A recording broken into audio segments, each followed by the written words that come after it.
নমস্কার, আপনারা দেখছেন লামডিং টাইমস। বিভিন্ন সময় লামডিং টাইমস আমরা লোককে সজাগ ও সচেতন করার চেষ্টা করি। অন্যান্য রাজ্যের সাথে আমাদের আসামের লামডিংয়ে তো দেখা গেছে সাইবার অপরাধের সংখ্যা বেড়েছে। উপকার করতে গিয়ে নিজের জুতাবাড়ি খেয়েছে, ঠিক সেই ধরনের এক ঘটনা হয়েছে লামডিংয়ে। এই লামডিং চিল্লিং পার্ক অঞ্চলে এই যে যুবক লামডিংয়ে, যে উনি দীর্ঘদিন ধরে ওনার এই দোকান আছে, ওনার এক কাহিনী আমি বলছি। কাহিনীটা এই কারণে বলছি যাতে আপনি সজাগ হন, আপনি সতর্ক থাকুন। ওনার কাছে অনেকে আসেন যে দাদা একটু টাকাটা অনলাইনে পাঠিয়ে দিন, বা আপনার এখানে অনলাইনে আসবে, আমার ক্যাশ দিয়ে দিন। যতটুকু পারে উনি চেষ্টা করে সবাইকে হেল্প করতে। কাহিনীটা হচ্ছে, ওনার দোকানে একজন লোক আসেন, সে লোক এসে ওনাকে বলছে দাদা মুঝে তোরা হেল্প কিজিয়ে। কী হেল্প? যে একটু টাকার প্রয়োজন, আমার ক্যাশ লাগে, আপনাকে অনলাইন করে দেবে। উনি বলছে কত টাকা? বলছে বেশি না, 5,000 টাকা। উনি বলছে ওকে হবে। তো উনি কি করেছে, এখানে স্ক্যানার ছিল, স্ক্যানারটা দিয়ে দিয়েছে, বলছে স্ক্যানারে পাঠিয়ে দিন, আমি আপনাকে ক্যাশ 5,000 টাকা দিয়ে দেবো। তো এই স্ক্যানারটা এখানে ছিল, উনি স্ক্যানার দিয়ে দিয়েছিল, ঠিক আছে। এই স্ক্যানারটা দিয়ে দিয়েছে, ওনার অ্যাকাউন্টে টাকা এসেছে, কারেক্ট, টাকাটা চলে এসেছে। টাকা এসেছে, উনি মেসেজ পেয়েছে যে হ্যাঁ টাকাটা তো আমার অ্যাকাউন্টে এসেছে, এবার আমি ভদ্রলোককে টাকাটা দিয়ে দিই। টাকা এসেছে, টাকা দিয়ে দিয়েছে, ফিনিশ। এটা খুব নর্মাল ব্যাপার। এবার আসল কাহিনী শুনুন। এবার আসল কাহিনী, ব্যাংক থেকে ওনাকে ফোন করেছে যে আপনি কি ট্রানজ্যাকশন করেছিলেন, এইভাবে আপনার অ্যাকাউন্টে টাকা এসেছিল? উনি বলছে হ্যাঁ। ওনার অ্যাকাউন্টটা ফ্রিজ হয়ে গেছে। বুঝতে পারছেন? কাহিনীটা হচ্ছে, এই অ্যাকাউন্টে যে টাকাটা এসেছে সেটা ছিল গুজরাট থেকে, আর সে অ্যাকাউন্ট ছিল, এটা অবৈধ অ্যাকাউন্টে বলা যেতে পারে, ফ্রড ট্রানজ্যাকশন।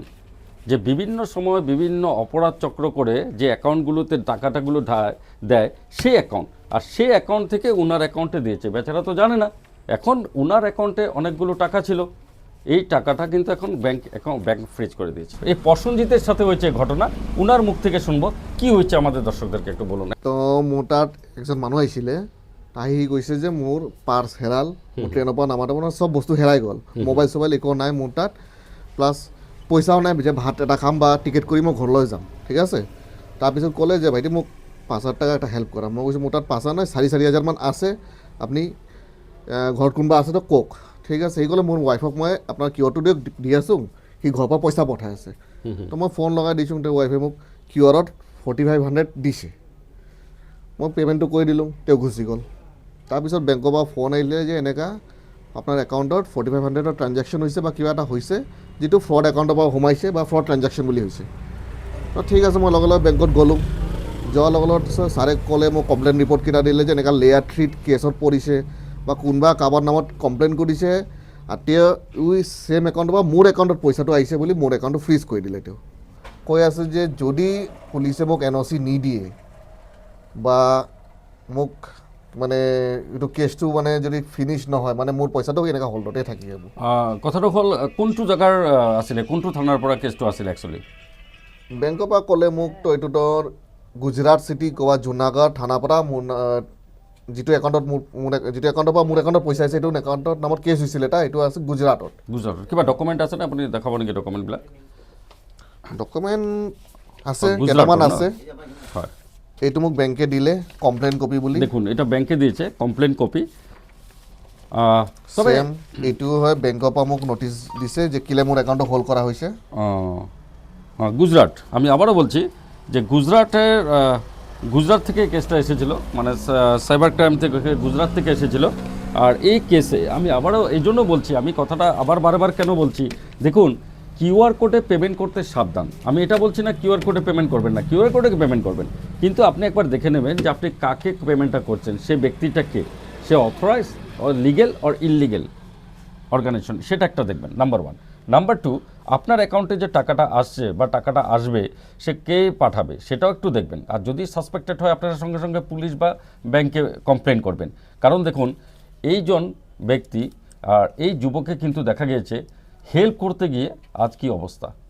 ওনার দোষটা কোথায়? উনি শুধু এটাই হেল্প করেছে যে নিজের কিউআর কোডটা দিয়ে দিয়েছিলেন, নিজের কিউআর কোডটা দিয়েছিল, যে ওনাকে একজন এসে বললো যে আমাকে একটু ক্যাশ টাকা দেন, ক্যাশ টাকাটা দেবেন, আর ওকে অনলাইনে পাঠিয়েছে।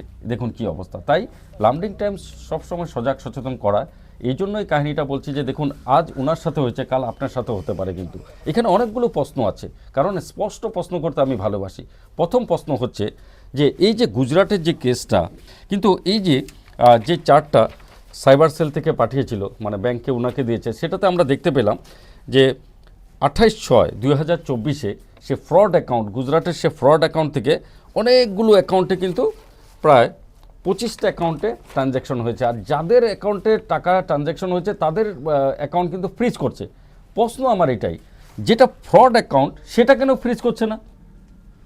যে ফ্রড করছে, যে ফ্রড অ্যাকাউন্ট, পুলিশ সেই ফ্রড অ্যাকাউন্টটাকে কেন সিজ করতে পারছে না? সেই ফ্রড অ্যাকাউন্ট থেকে যাকে টাকা পাঠানো হচ্ছে তাদেরকে সিজ করছে। এই লিস্ট অনুযায়ী 25 জনকে ফ্রিজ করছে, কিন্তু সেই অ্যাকাউন্টটাকে কেন ফ্রিজ করছে না? ফার্স্ট প্রশ্ন। সেকেন্ড প্রশ্ন হচ্ছে দেখুন সেই ফ্রড অ্যাকাউন্ট 24, এটা 24/6 থেকে অনেক ডেট, প্রায় 1 মাস 1.5 মাস ধরে কিন্তু ওরা ওই ফ্রড অ্যাকাউন্ট থেকে বিভিন্ন জনকে টাকা পাঠিয়েছে। তো 1 মাস ধরে একটা ফ্রড অ্যাকাউন্ট থেকে বিভিন্ন জনকে সমস্ত ভারতে টাকা পাঠাচ্ছে, আর যাদেরকে পাঠাচ্ছে তাদেরকে কিন্তু ধরছে, মানে ফ্রিজ করছে। ওই ফ্রড অ্যাকাউন্টে কেন করছে না, সেটা হলো একটা বড় প্রশ্ন এখানে আমার। সেকেন্ড প্রশ্ন হচ্ছে দেখুন আজ ওনার যে টাকাটা, যে 4,000 বা 5,000 টাকা ট্রানজ্যাকশন, যে ট্রানজ্যাকশন, সেই ট্রানজ্যাকশনের টাকাটা উনি কিন্তু ফ্রিজ করে রাখতে পারতো। আর বাকি টাকাটা ওনার কষ্টের টাকা, সেই কষ্টের টাকাটাও ফ্রিজ করে দিয়েছে। তার মানে ওনার অ্যাকাউন্টে যদি 1 লাখ টাকা হয়, 5,000 টাকা এই ধরনের কিছু হয়েছে, তো বাকি 95,000 টাকার ব্যাপারটা কী হয়েছে? সেটা তো ওনার টাকা, ওনার কী দোষ? সেটা হচ্ছে আরেকটা প্রশ্ন। আর সবথেকে বড় প্রশ্ন, কেস হচ্ছে গুজরাটের, উনি হচ্ছে আসামের লামডিংয়ের। আজ যদি কোর্টে যেতে হয়, সে পুলিশ স্টেশনে ডাকায়, ওনাকে কিন্তু সব কিছু ছেড়ে গুজরাট যেতে হবে। এই ধরনের প্রচুর ঘটনা হচ্ছে, তাই আপনারা সাবধান থাকবেন। হেল্প করবেন, আমি এটা বলছি না হেল্প করবেন না, যে অনলাইনে কেউ চাইলে আপনি দেবেন না, না না দেবেন, কেন দেবেন না? এই জন্য তো ডিজিটাল ইন্ডিয়া। কিন্তু দেখা গেছে যে ডিজিটাল ইন্ডিয়া যেমন স্মার্ট পুলিশ থেকে দেখা গেছে যে চোর আরও স্মার্ট হয়ে গেছে। তাই একটাই উপায়, আমরা সজাগ সচেতন থাকতে হবে। ভিডিওটা লাইক, কমেন্ট, শেয়ার করবেন, সকলের কাছে পৌঁছে দেবেন। ধন্যবাদ।